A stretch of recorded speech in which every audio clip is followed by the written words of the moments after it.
Пайдалы кеңестер. Қауынның хош иісі мен тәттілігінен бөлек денсаулыққа көптеген пайдасы бар.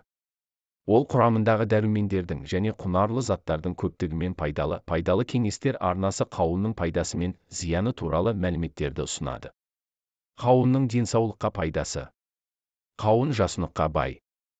Сондықтан ішектің жұмысын жақсартады. Қауынның құрамында фолат, К дәрумені және магний бар. Олар сүйектің саулығы үшін аса маңызды. Қауынның құрамында калий көп болғандықтан ол қан қысымын төмендетеді. Қауын су және электролиттерге бай. Өз кезегінде олар организмдегі сұйықтықтың теңгерімі үшін пайдалы. Қауында коллагеннің бөлінуіне әсер ететін және теріңізді күн сәулесінен қорғайтын С дәрумені бар. Сонымен қатар аскорбин қышқылы иммунитетті нығайтады. Қауында лютеин және зеаксантин аталатын антиоксиданттар бар. Олар көздің саулығын сақтап, көздің көруін жақсартады.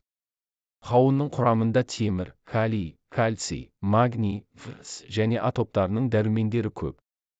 Солардың әсерінен қауын ісіктердің пайда болуының алдын алып, жүрек-қан тамырлар жүйесі аурулары мен диабеттің алдын алатын құрал болып табылады.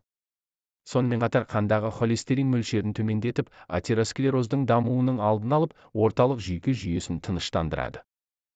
Қауынның денсаулыққа зияны. Бала емізетін әйелдерге қауын жеуге болмайды. Себебі сәбидің ас қорытуын бұзуы мүмкін. Сонымен қатар қант диабеті, асқазан және аш ішек жарасынан зардап шегетіндерге де қауын зиян. Сондай-ақ ішек бұзылуында да қауынды көп жемеген абзал.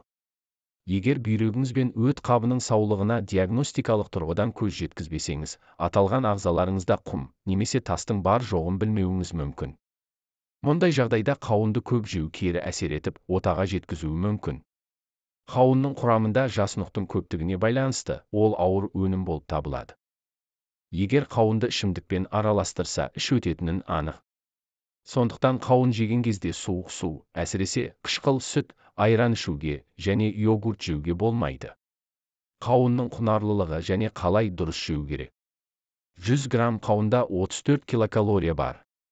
Қауынды негізгі астардың арасында, яғни астан 2 сағат бұрын және 2 сағат кейін жеген жөн. Керісінше жағдайда асқазанда ауырлық сезімі пайда болады. Сонымен қатар бір күнде 300 граммнан артық қауын жемеген жөн. Тәтті әрі піскен қауынды қалай таңдау керек? Қауынның түсі өз сұрпына сай болуы керек. Егер сыртында жасыл тұстары болса, піспегенін аңғартады. Ал қауынның кейбір сұрыптарында өзіне тән жасыл жолақтары болады. Қауынның сыртын жақсылап қараңыз, ол бүтін қара дақтарсыз, сызатсыз болуы керек. Сонымен қатар жарылған жерлері болмауы тиіс. Қауында бактериялар тез көбейеді. Сондықтан үнемдеу үшін бөлінгені қауынды алудың қажеті жоқ. Қауынның қабығын басып көріңіз.